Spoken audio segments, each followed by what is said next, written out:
So the next thing that we're going to do, looking at your partner, you got that eye contact. The eye contact is key because what that does is it helps us connect. You know, it's like the eyes are the mirrors to the soul, as well as also you're going to connect with them and let them know, like, what we're doing is we're doing this together. We're not doing this at you, we're doing this with you to empower and bring them up. So the very first, so this one that we're going to do now is known as hot soup. So with hot soup, you're going to take out your pretend bowl of soup. Yeah, and you got your pretend, your pretend spoon. There you go. And it's exactly like it's going to sound. You're going to take a sip of your hot soup. And it's hot. Look at your partner's eyes and laugh.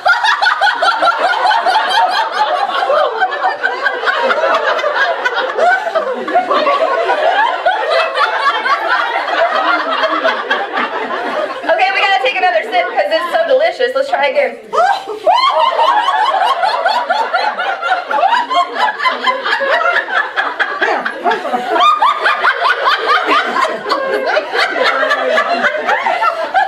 Okay, one more. We gotta try it one more time. Let's go.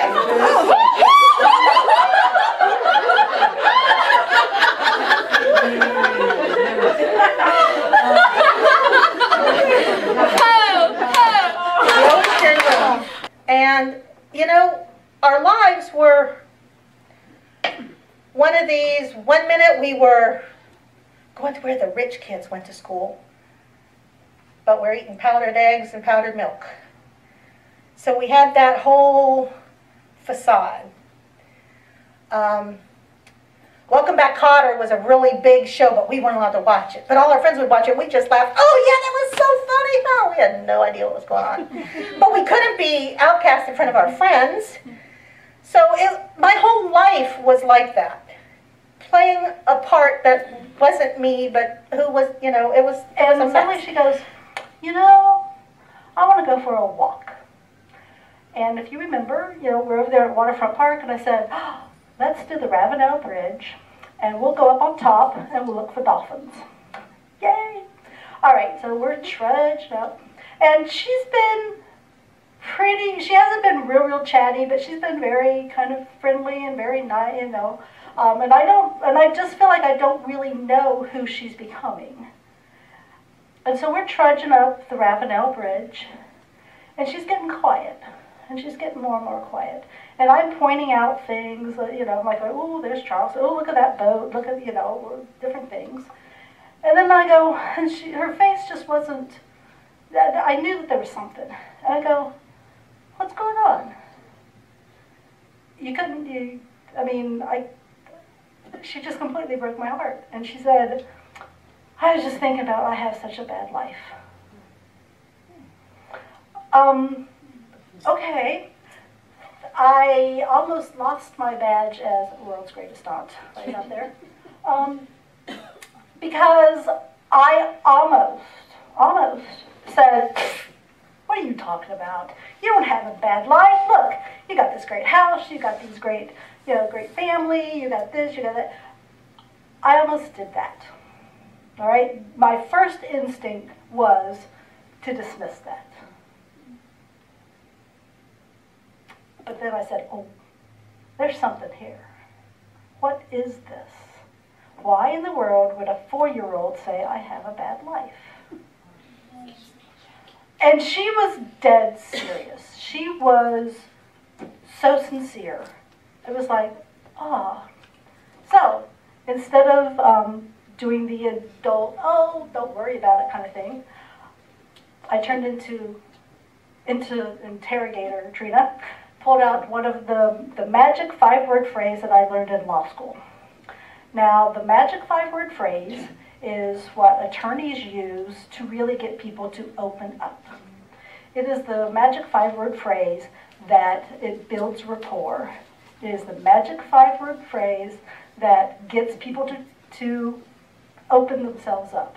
It is the magic 5-word phrase that attorneys use when you're on the stand or when you're in a client interview and you feel someone is holding back on you.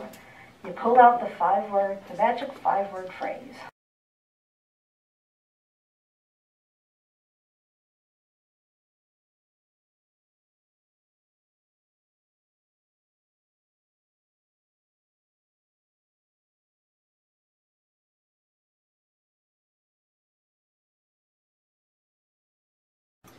Okay, have you guys ever been in this place? When I was in college, I would always say, when I get this degree, I'll be so happy. Actually, in high school, when I leave this house, I will be so happy. Can't wait to get out, right? And then came the degree. When I get this degree, I'll be, oh my gosh, I'll be so happy. Then when Mr. Tall, Dark, and Handsome walks in, I'll be so happy. You know, and then we want kids, and then we want this, and you know, life is beautiful that we can experience all these things, but how often is our happiness in the future? Right? We put it, you know, when it happens. Or, remember that time when we were really happy? Remember back when, 2 years ago, life was perfect, right? We go past, we go to the past. And what this creates in us is a sense of longing sometimes for something that's not there anymore, right? So did you hear the forceful? So it's exhilarated inhalation and forceful exhalation. And what this does is when you force out some of that breath, it actually forces out some of the toxins, some of the carbon dioxide that we're kind of keeping in us, that keep our energy levels a little low. So if you do, and we'll do this, we'll do about 3 sets of 12. And notice your energy levels. You'll be wide awake. Okay? So everyone close their eyes. Elbows at your bellies. This is probably the wrong time to do it while y'all are eating. Thumbs in. Fingers over our thumbs. Okay. 1, 2. So let's all try to do it together. It's really powerful when we do it together. So good. Make sure your elbows are hitting the sides of your ribs a little bit. So exhilarated inhalation, forceful exhalation. And your eyes should always be closed to understand you want to watch. Why wouldn't you want to watch me?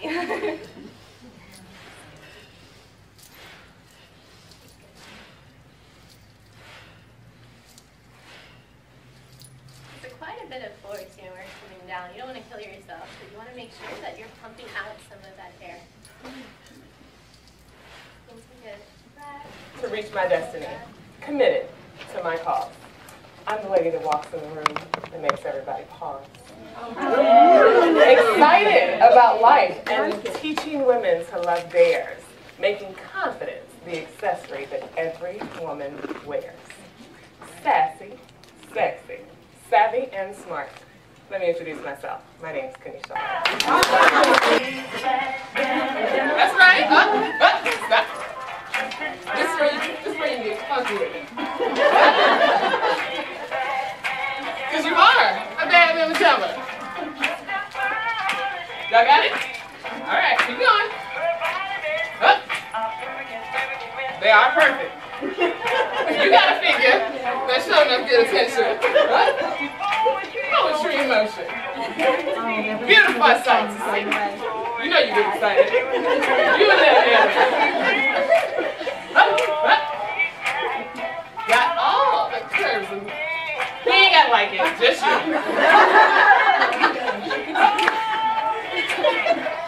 All the curves. Because you're what? She's a bad damn. You can sing it.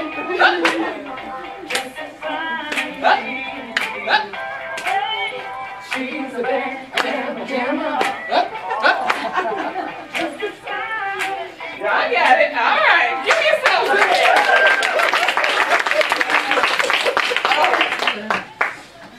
and you know, you got to remind yourself of that sometimes. It's like, you are super bad, mamma jammer. I don't know if I'm going to use a microphone or not. Can y'all hear me in the back? Yeah. Great. Okay. I have a pretty loud voice anyway. So we are. What I want to talk to you about is, see, I can't dance. I'm just not good hot. You're hot, Mama. I know, right? I am. Thank you. That's my confidence issue, you know. People got to learn to take compliments. Somebody tell you hot? Yes, I am. Thank you. I don't want to do that. But what I want to talk to you today is that internal chatter. And so we've heard all about it. That theme has been running through today about that internal chatter that we hear in our heads all the time. But what we're going to talk about is what that internal chatter is, how we change it, and then how we use it to create the life. You've gotten to see the sign and the symbol of laughter through Brittney. Laughter's at the very core of us. We are joy. And there are many ways to allow our emotion, our healing to express. One of those ways is tears, and another is laughter. And what you're here to understand is both of these are beautiful expressions of soul and emotion. These are expressions that are here to be experienced because you are here as experiencing itself. You see, you're not on a journey, you are the journey. You are the journey. That means every moment of your life is the journey that you came here to experience as yourself.